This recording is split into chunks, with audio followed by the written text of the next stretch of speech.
세상에서 내가 표현할 수 있는 가장 행복한 그 얼굴 표정을 한번 해보시길 바랍니다. 웃는 거 어렵지 않아요. 입꼬리를 귀에다 걸면 돼요. 이렇게 한번 웃어보세요.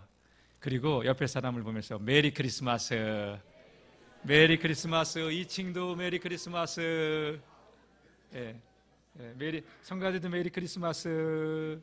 자, 2층도 다시 한번 메리 크리스마스. 자, 여기 저희 오른쪽도 메리 크리스마스. 자, 이쪽도 메리 크리스마스. 우리 옆에 사람 보면 다시 다 같이 메리 크리스마스. 엊그제요, 제가 이웃교회 목사님하고 통화할 일이 있었어요. 메리 크리스마스 때 성탄절도 아닌데 뭘 메리 크리스마스예요? 그래서 이분이 잘못 알고 있구나. 내가 그래서 혼자 생각하기를. 그래서 항상 메리 크리스마스 해야지. 근데 생뚱맞게 부활절에 메리 크리스마스 하면 이상하잖아요. 그죠? 근데 여러분, 제가 오래전에 필리핀에 선교를 간 적이 있었어요. 선교사님하고 같이 교도소도 방문하고 어려운 이웃들 이렇게 돕고 그러면서 선교지를 갔는데 10월 달에 갔어요. 10월 달에 갔는데 10월, 11월, 12월 약 70일, 80일 전에 10월 달부터 거기는 성탄절 추리를 하기 시작하고요. 그리고 만나는 사람들이 자연스럽게 메리 크리스마스, 메리 크리스마스. 제가 교도소를 방문하는데 그 안에 있는 그 죄수들이요. 여러분, 필리핀의 이 교도소는요, 우리하고 너무 달라요. 닭장 케이지 같은 조그만 2평도 안 되는 작은 거 16명이 들어가 있어. 그리고 더우니까 다 우통들 벗고 2층, 3층으로 침대를 놓고 그렇게 생활을 하고 있더라고요. 깜짝 놀랐어요. 근데 제가 한국에서 목사님이 왔다니까는 막 손을 내면서 메리 크리스마스. 그분들이 먼저. 여러분, 메리 크리스마스의 뜻이 뭐예요? 기쁘게, 즐겁게 그리스도를 예배한다는 뜻이에요. 여러분, 기쁘게 즐겁게 예배하는 것은 성탄절만 해야 돼요? 부활절에도 해야 돼요? 그렇죠. 근데 부활절에 메리 크리스마스 하면 사람이 이상하게 생각하니까. 근데 메리 크리스마스는 사실은 우리가 아무 때나 우리가 기쁘게 즐겁게 하나님께 예배해야 되는 그 마음을 갖자는 것인데, 성탄절도 아닌데 이거는 아닌 것 같아요. 그렇죠? 예. 그런 의미에서 다시 한번 우리 옆에 사람들에게 메리 크리스마스. 예. 올해도 어김없이 성탄절이 돌아왔습니다. 세월이 흐르고 시대가 변해서 여러분, 성탄의 문화는 좀 많이 바뀌었죠. 저도 어린 시절 처음으로 여학생의 손을 잡아봤던 때가 있었는데, 교회 선국 제가요, 그래도 요셉이 돼봐가지고 마리아 여학생 손을 그때 잡아봤잖아요. 그때 그 떨리는 가슴. 벌써 2달 전부터 선국을 연습하면서 그렇게 어린 시절 보내고, 또 중고등학생 때, 청년 때, 또 목회를 나와서도 새벽성을 교인들하고 돌고, 또 그때는 거리마다 캐롤송이 참 많이 울려 퍼졌어요. 근데 영월에 와서 올해 캐롤송을 딱 한 번 제가 들은 데가 있어요. 그게 어디냐면 어느 식당이 화장실에 들어갔더니 그 캐롤송이 화장실에서 울려 퍼지는데 조금 좀 낯섰더라고요. 예전에는 성탄절에 캐롤송 듣는 소리가 거리에서 많이 들렸었는데, 레코드 가게뿐만이 아니라 상점에서도 많이 틀어놨었는데 그런 걸 들을 수 없는 시대가 되었죠. 얼마 전 신문을 보니까요, 우리나라의 최대의 성탄 그 추리를 팔고 연말 이렇게 가족들과 식사할 수 있는 크리스마스 대형 오픈 그 대형 쇼핑몰이 생겼어요. 1,700평 잠실에. 이날 그 오픈한 그 이틀 동안, 주말 이틀 동안, 토요일, 주일 이틀 동안 47만 명이 다녀갔대요.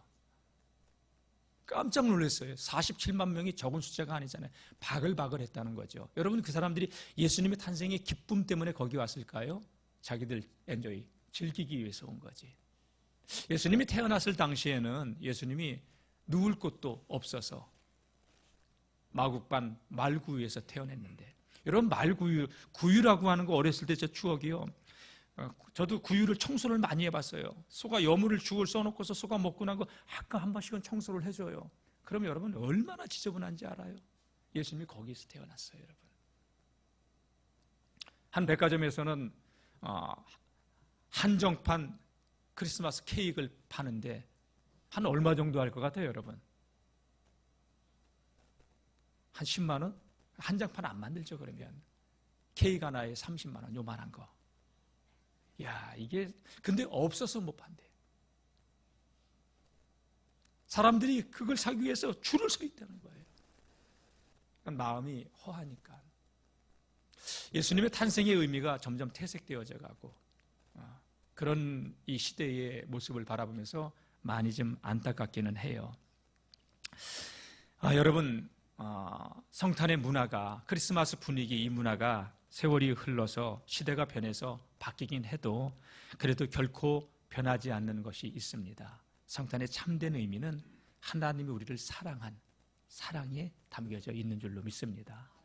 주님이 오시지 않았다면 우리는 하나님을 아버지라 부를 수도 없고 하나님의 나라를 상속할 수도 없고 죄와 저주 가운데 살아갈 수밖에 없는 그러한 저주받은 영혼들로 이 땅을 살다가 지옥 갈 자들이었는데 예수님이 하늘의 영광을 버리고 이 땅에 오심으로 우리는 하나님의 자녀가 되고 하나님의 나라를 상속할 수 있는 의의 후사가 된 줄로 믿습니다. 성탄절을 우리가 맞이하면서 내일 한 번 더 예배를 드리겠지만 오늘 이 시간에는 성탄이 있기 위해서 준비했던 그 요셉이라고 하는 한 남자, 예수님의 아버지가 되는, 육신의 아버지가 되는 요셉에 대해서 함께 은혜를 나누고자 합니다. 성경 오늘 본문에 요셉에 대해서 이렇게 하나님이 표현을 했습니다. 다 같이 의로운 사람 요셉. 예, 오늘 말씀의 제목인데 요셉은요 자기가 정혼한 약혼한 마리아가 임신했다는 소식을 듣게 되죠. 오늘 본문 말씀은 이렇게 시작되고 있었습니다. 자, 우리 18절 말씀을 한번 다 같이 읽어보겠습니다. 시작. 예수 그리스도의 나심은 이러하니라. 그의 어머니 마리아가 요셉과 약혼하고 동거하기 전에 성령으로 잉태된 것이 나타났더니. 예. 마리아가, 요셉과 약혼한 마리아, 이 마리아가 동거하기 전에 잉태를 냈다는 소식을 요셉이 들은 거죠. 지금 우리 가지고 있는 성경은요 약혼이라고 표현을 했어요. 이게 개역 개정 성경인데 옛날 성경은 개역 성경이죠. 개역 성경에서는 이 약혼이란 단어를 정혼이라고 하는 단어로 썼던 것을 여러분들 다 알고 계실 거예요. 정혼하고 약혼하고는 약간의 차이가 있어요. 정혼은 법적으로 부부예요. 약혼은 법적인 부부가 아니에요. 그런 차이가 있어요. 그래서 정혼이라고 하는 이 법적 용어는 사실 이스라엘 풍습에서는 굉장히 중요하게 사용되지는 의미인데 우리는 그 많은 젊은 사람들의 이해를 돕기 위해서 정혼이라고 하는 단어는 약혼으로 이 개역 개정에서는 좀 바뀌었던 것을 우리가 볼 수 있는데 요셉과 약혼한 마리아가 아이를 가졌다는 소식을 요셉이 듣게 됩니다. 요셉이 받은 충격은 얼마나 컸을까요? 여러분 지금이야 이렇게 성적으로 많이 개방이 되어 있어서 이렇게 잠자리를 같이 하는 게 뭐 흠이 되지 않고 뭐 그런 시대가 돼버리 이상한 시대가 돼버리긴 했는데 여러분 불과 20년 전, 30년 전 그 연예인들도 어떤 그 스캔들 같은 게 이렇게 방송을 타게 되면 아주 그 세계에서 매장이 되는 그러한 시대였었잖아요. 그러니까 2000년 전이라고 하는 것은 이러한 그 정조관념이 굉장히 분명하던 시대예요. 지금이야 이렇게 TV를 봐도 젊은 사람들 나와서 그 연애하는 그런 얘기하면 뭐 잠자리 했다는 걸 TV에서도 공공연하게 얘기하면서 그런 걸 얘기하는데 사실 되게 부끄럽고 나는 이런 언론에서 이런 걸 좀 조심해야 되지 않나 하는 그런 생각을 가져요. 근데 이 시대 요셉이 2000년 전에는요 여러분 정혼한 여인이 아이를 가졌다 이건 용서할 수 없는 사건이에요. 요셉은 이건 받아들일 수 없는 사건이에요. 근데 요셉에 대해서 성경은 뭐라고 얘기를 하고 있습니까? 우리 19절 말씀 한번 다 같이 읽어보겠습니다. 시작. 그의 남편 요셉은 의로운 사람이라 그를 드러내지 아니하고 가만히 끊고자 하여. 예. 요셉을 향하여서 의로운 사람이라. 정혼한 아내 마리아가 법적으로 내 아내인 아내가 마리아가 임신을 했다니 그 충격이 얼마나 컸겠습니까? 분노하고 화가 나고 그냥 씩씩거리다가 밤을 갖다가 하얗게 지새우면서 뜬 눈으로 밤을 지새우다가 왜? 용납할 수, 내가 잠자리를 하지 않았는데 어떻게 내 아내가 아이를 가질 수 있단 말이에요. 이건 부정을 행한 거잖아요. 의로운 사람이라고 하면 여러분 자기 의가 강한 사람의 특징이 있어요. 내가 이렇기 때문에 저 사람도 그래야 되는 거예요. 제가 가끔 이렇게 신방을 가잖아요. 너무 깨끗하게 청소를 해놓은 집에 가면요, 먼지 하나 없는 집에 가면요, 이렇게 잘못해서 여기 손가락에서 이걸 띄었어. 이거 못 버리고 주머니에다 내가 넣어가지고 오냐.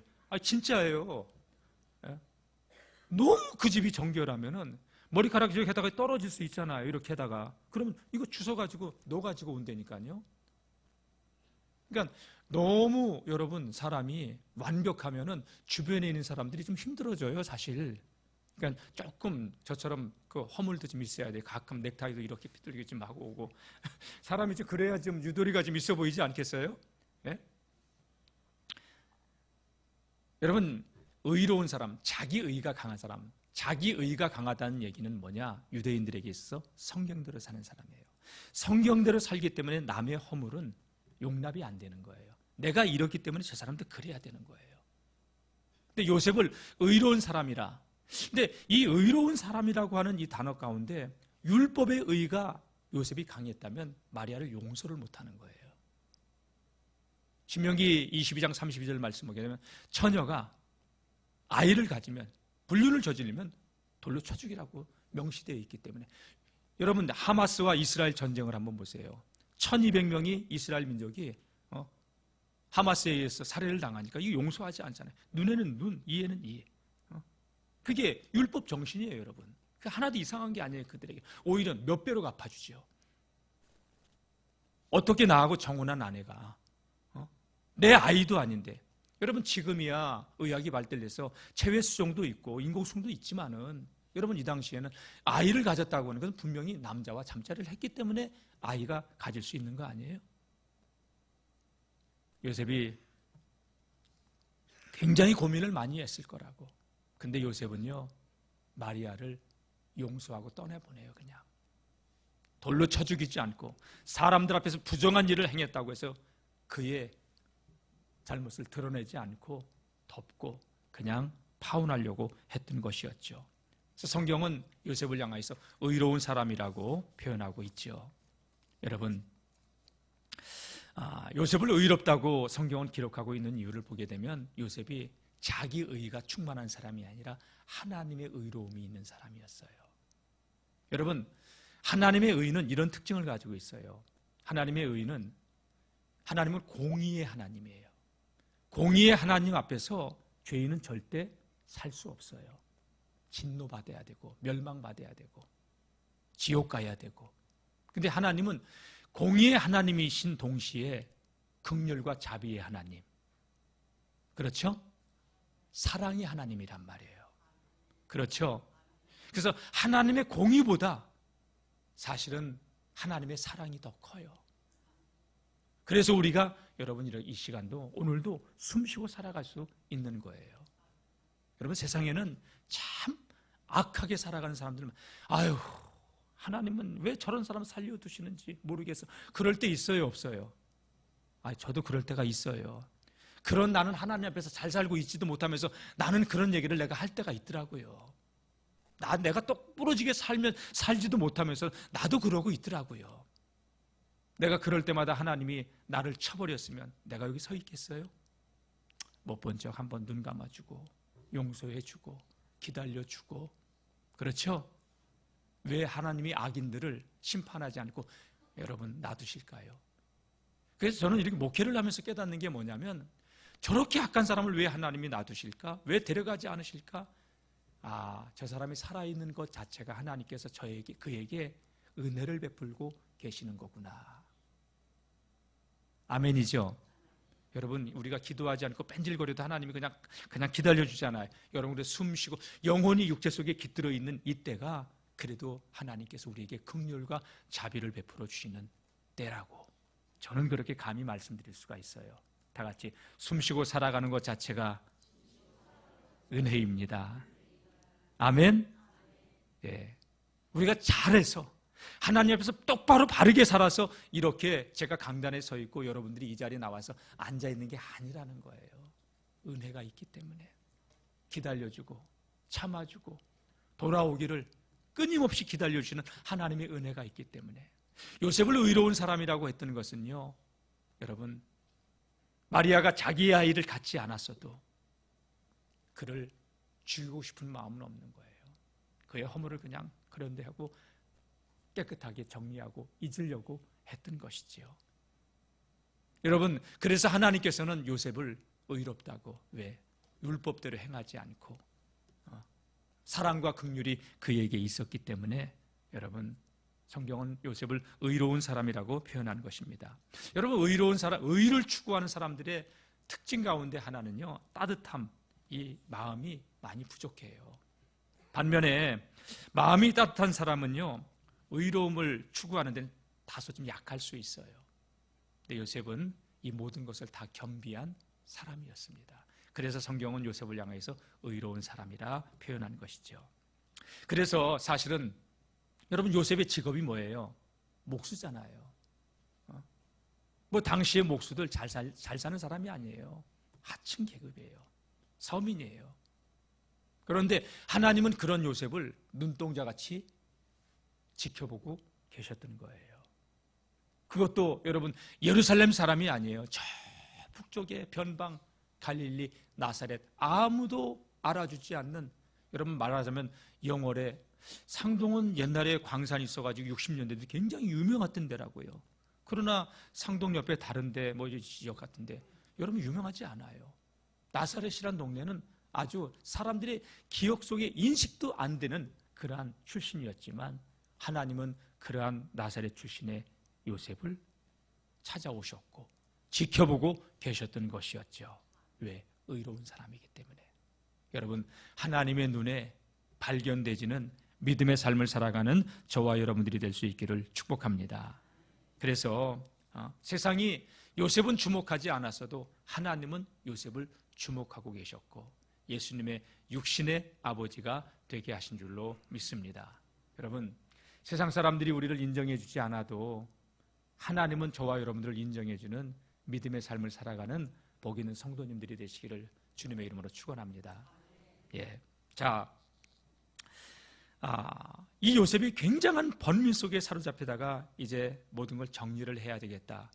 제가 요셉의 입장이라 하더라도 마리아를 데려온다는 게 용납이 안 될 것 같아요. 어떻게 내 아이를 아닌데 그 이해가 안 되잖아요.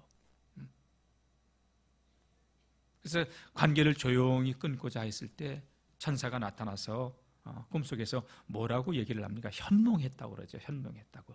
자, 20절 말씀 우리 다 같이 읽어보겠습니다. 시작. 이 일을 생각할 때에 주의 사자가 현몽하여 이르되 다윗의 자손 요셉아, 내 아내 마리아 데려오기를 무서워하지 말라. 그에게 잉태된 자는 성령으로 된 것이라. 할렐루야. 끊고자 깊은 고뇌 속에서 결단하고 있을 때 주의 사자가 꿈속에서 나타났습니다. 현몽했습니다. 그리고 뭐라고 부르냐? 다 같이 다윗의 자손 요셉아. 여러분, 다윗은 메시아의 조상이잖아요.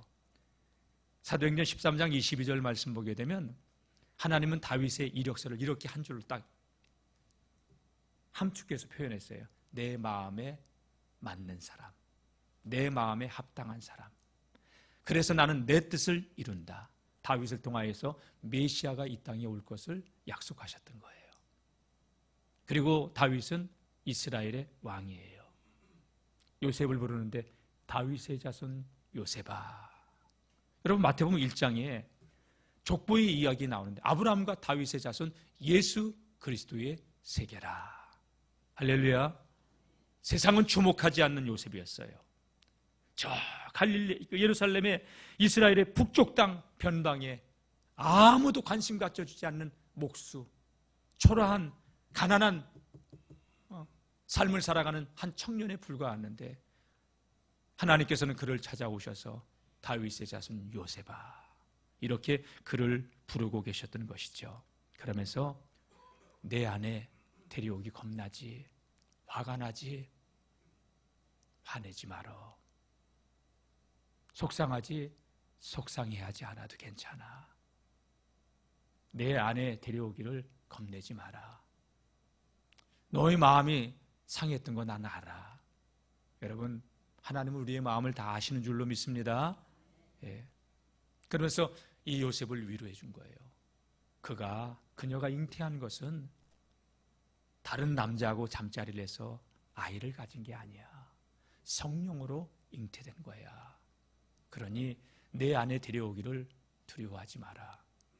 여러분, 요셉이 꿈속에서 천사의 이 방문을 받고 여러분 꿈에서 깼을 때 그 하나님의 말씀에, 그 꿈에 순복하는 사람이었어요. 여러분, 꿈속에서 이런 음성을 들었다. 말도 안 돼. 어떻게 여자가 성령으로 잉태를 할 수 있어? 개꿈이야. 이럴 수 있어요, 믿음이 없는 사람은. 여러분, 예수님이 이 땅에 오셔서 하나님의 나라의 비밀을 이야기하고 놀라운 하늘의 것을 이야기해 주면서 육신으로 오신 하나님이 그들 앞에 나타났어도 그들의 손에 쥐어주고 입에 떠넣어줘도요, 모르는 사람은 모르는 거예요. 거부하는 사람은 거부하는 거예요. 꿈속에서 나타났다고 현몽했다고 그걸 여러분 믿음이 없는 사람은 끝까지 받아들이지 않는 거예요. 근데 요셉은 그 하나님의 소리를 듣는 사람이었어요. 오늘 이 예배에 나오신 우리 성도님들, 주님의 음성을 들을 수 있는 귀가 열려지고 깨달을 수 있는 여러분 은혜가 있기를 주의 이름으로 축원합니다.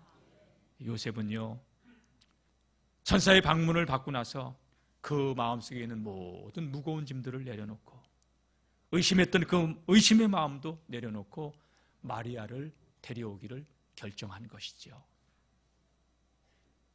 하나님은요, 요셉이 그러한 사람이라고 알았기 때문에, 믿고 있었기 때문에 그를 찾아와서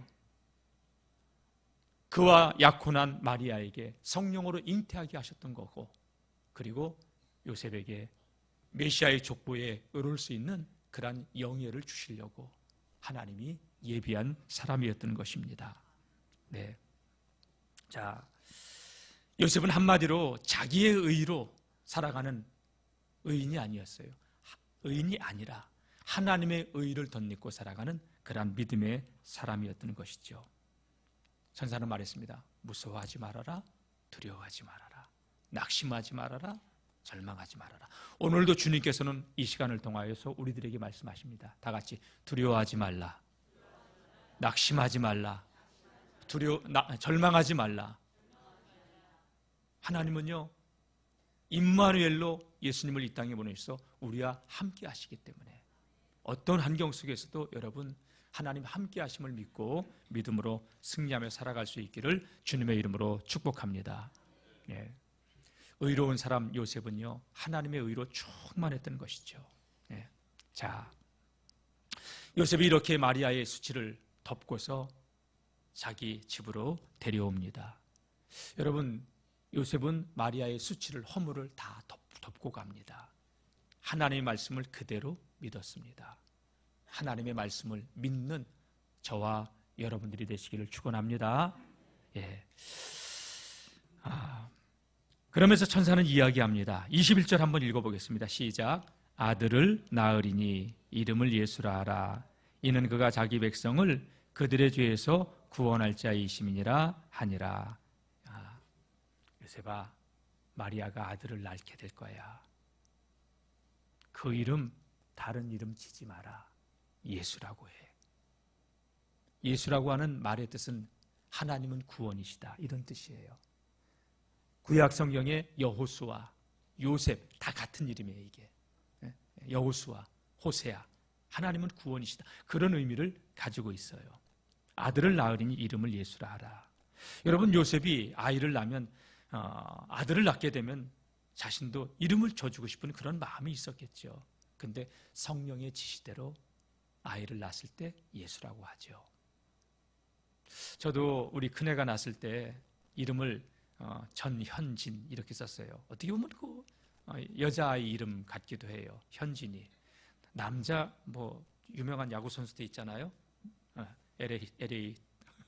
근데 이렇게 가만히 보면 여자아이 이름 같기도 한데, 제가 그 이름을 질 때 보배진, 나타날 현, 보배가 나타났다, 이런 의미로 진 거예요. 그러니까 이름을 져준다고 하는 것 굉장히 의미가 있잖아요. 옛날이야 이름을 맡겼잖아요. 이웃집 교회에서 면사무소 간다고 할 때 이름 좀 져줘. 가다가 잊어버려가지고 이상한 이름으로 줘놓고 근데 하나 기억나는 이름이 있었는데 이상한 이름이 전화가지고 서울에 있을 때 우리 그 집사님이 이름을 개명을 하더라고요. 놀림감이 되니까 이 독토리 참 이 독토리. 독토리가 뭐야? 도토리도 아니고 독토리. 독토리. 이것 때문에 스트레스 엄청 받는 거예요. 왜 그러냐? 가다가 잊어버려가지고 그 심부름 받은 사람이 자기가 짓고 싶은 대로 줬다는 거예요. 예. 그리고 부목사로 있을 때 이름을 져달라고 이렇게 우리 교인들이 얘기를 해요. 참 이름 하나 짓기 위해서 얼마나 많은 날들을 내가 고민을 하는지 몰라요. 왜? 남이 부르기 쉬운 것도 좋지만 의미가 있어야 되고 흔한 이름이 아니어야 되고, 그죠? 이름을 진다는 것은 그런 의미가 있잖아요. 요셉도 성령께서 지시한 대로 아들을 낳으면 예수라 하라. 예수라 하라. 성령께서 지시한 대로 이는 그가 자기 백성을 죄에서 구원할 자이다. 그대로 이름을 받게 됐죠. 여러분, 사람들은 이렇게 생각합니다. 2000년 전이나 지금이나 예수님이 전능자야? 하나님이 육신을 입고 이 땅에 오시어? 그게 말이나 돼? 어떻게 하나님이 사람이 될 수가 있어?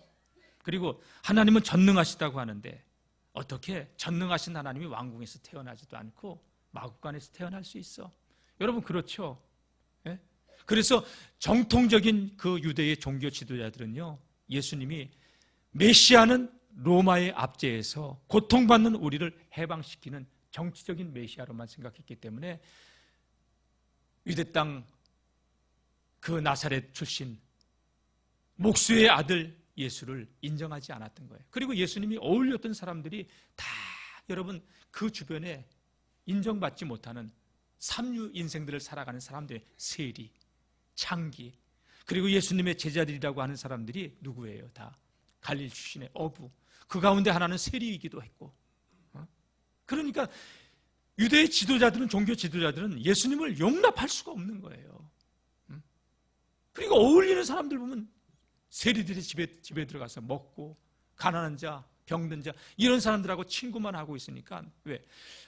적어도 메시아라고 한다면은 여러분 로마에 대응해서 싸우고 이 압제에서 우리를 구원해야 되는데 예수님이 그러질 않았잖아요. 그러니까 그들은 거부를 했던 거예요.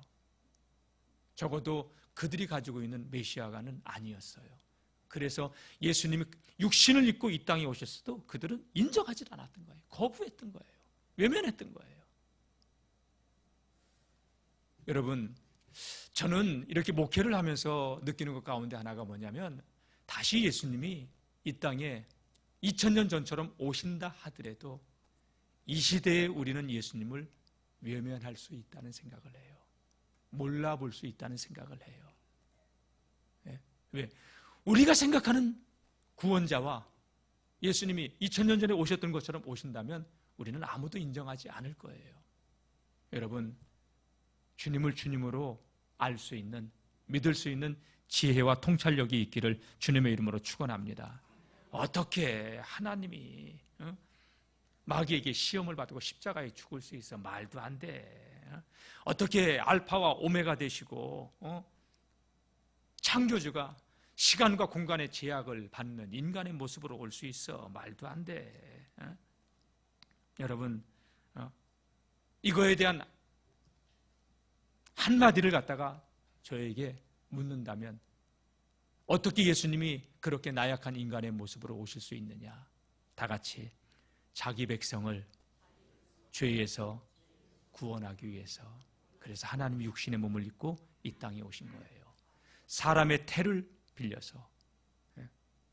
어떤 부부가 성탄절에 이렇게 집에 들어왔는데 많은 참새들이 눈이 와가지고 먹지를 못하고 막 비실비실하고 있어요. 그래서 남편이 들어가가지고 모이를 가져가서 참새들에게 이렇게 뿌려줬더니 이 잘났지 힘도 없는 것들이 푸득푸득하면서 또 도망을 가. 얘들아, 니들 줄 먹이야. 근데 새들이 알아요? 자기를 잡으러 오는 줄 알지. 가끔 동물 구조단이 그 동물을 살려고 그 상처를 입고 그 굶주리, 근데 이것도 다 도망을 가잖아요. 그때 이 남편이 이런 얘기를 해요. 새들에게, 그래, 니들이 내 마음을 알겠냐? 여러분, 우리가 하나님의 마음을 알아요? 육신을 놓고 이 땅에 와야 될 하나님의 그 마음을 아냔 말이에요. 성경의 지식 조금 가지고 하나님을 안다고 하지 마세요. 오늘 저와 여러분들이 하나님의 마음을 알 수 있는, 아니 전능하신 하나님을 알 수 있는 영적인 통찰력들이 열려지시기를 주님의 이름으로 축복합니다. 예. 왜 예수님이 낮고 천한 이곳 이 땅에 높고 높은 하늘의 그 영광을 버리고 사람의 몸으로, 그리고 십자가에서 죽으셔야만 했을까요? 자기 백성을 죄에서 구원하기 위해서 다 같이 나와 우리를 살려주시기 위해서 예수님은 그렇게 가장 낮은 자로 왕궁도 아니고 마구간의 말구 위에서 태어나게 된 줄로 믿습니다. 그래서 예수님이 오신 이 성탄은요, 우리가 다 같이 감사하고 또 감사해야 된다. 낮고 천한 이 땅에 사람의 몸을 입고 성육신하신 그 자체만으로도요, 우리는 하나님께 감사해야 돼요. 성탄이 없었다면 구원도 없었을 것입니다. 오늘 저와 여러분들이 이 예배를 드리면서 이 성탄절에 기쁨으로 예수님의 탄생을 맞이하고 이 성탄의 기쁜 소식을 이웃들과 함께 나눌 수 있기를 주님의 이름으로 축복합니다. 하나님은 이 놀라운 하나님의 역사를 성취하기 위해서 나사렛 출신 가난한 목수 요셉이라고 하는 사람을 찾아와서 의로운 사람이라고 인정하면서 그에게 아내 마리아가 약혼한 적이 잉태한 것이 성령으로 잉태한 것이라고 이야기하면서 한 시대의 위대한 사람이 되게 하신 줄로 믿습니다. 자, 계속해서 보겠습니다. 우리 23절 한번 읽어보겠습니다. 시작. 보라, 자녀가 잉태하여 아들을 낳을 것이요 그의 이름을 임마누엘이라 하리라 하셨으니 이를 번역한즉 하나님이 우리와 함께 계시다 함이라. 자녀가 잉태하여 아들을 낳는다. 이사야 선지자는 700년 전에 미리 이야기했어요. 모든 성경은요, 예수님의 탄생에 대해서 초점이 쫙 맞춰져 있어요. 성경대로 예수님은 오셨고, 성경대로 사셨고, 성경대로 죽으셨고, 성경대로 부활하셨고, 성경대로 승천하셨고, 다시 다 같이 성경대로 다시 오십니다. 할렐루야. 예. 우리 주님은요, 세상 끝날까지 우리가 부족하고 연약해도 임마누엘 함께 하십니다. 하나님이 함께 해주시면 됩니다. 여러분, 어떤 상황이 있다 하더라도 두려워하지 마시고, 낙심하지 마시고, 절망하지 마시고, 하나님 함께 하심을 믿고 믿음으로 승리하며 살아갈 수 있기를 주의 이름으로 축복합니다. 천사의 방문을 받고 나서 요셉은 이렇게 행동합니다. 24절, 요셉이 잠에서 깨어 일어나 주의 사자의 분부대로 행하여 그의 아내를 데려왔으나 아들을 낳기까지 동침하지 아니하더니 낳음의 이름을 예수라 하니라. 예, 주의 사자의 분부대로 다 같이 요셉은 순종하는 사람이었다. 어떻게 그럴 수가 있어? 그러지 않고요. 말도 안 되는 소리 하지 마. 그러지 않고요. 주님의 말씀에 순복했어요. 아버지의 뜻이라면 나는 아버지의 말씀을 믿습니다. 도저히 인간의 이해로는 마리아가 잉태했다는 것이 난 믿어지지 않습니다. 그러나 하나님의 말씀이기 때문에 믿습니다. 할렐루야. 여러분, 요셉은 이 출생 때 사건, 이 사건의 이름이 나올 뿐 뒤에는 요셉의 이름이 예수님의 공생에 십자가 죽을 때까지 이 이름이 나오지 않아요. 그러나 예수님의 족보에 올라가는 놀라운 영예를 잊게 된 줄로 믿습니다. 여러분, 요셉처럼 의롭고 경건한 자 하나님이 지금도 찾으십니다. 불꽃 같은 눈동자의 하나님의 눈에 발견되는 믿음의 삶을 살아가는 저와 여러분들이 되시길 축복합니다.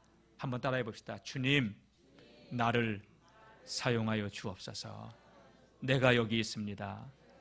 여러분, 요셉처럼 믿음으로 살고 순종하는 사람이 되고 한 시대 하나님께 쓰임받는 저와 여러분들이 될 수 있기를 주님의 이름으로 축복합니다.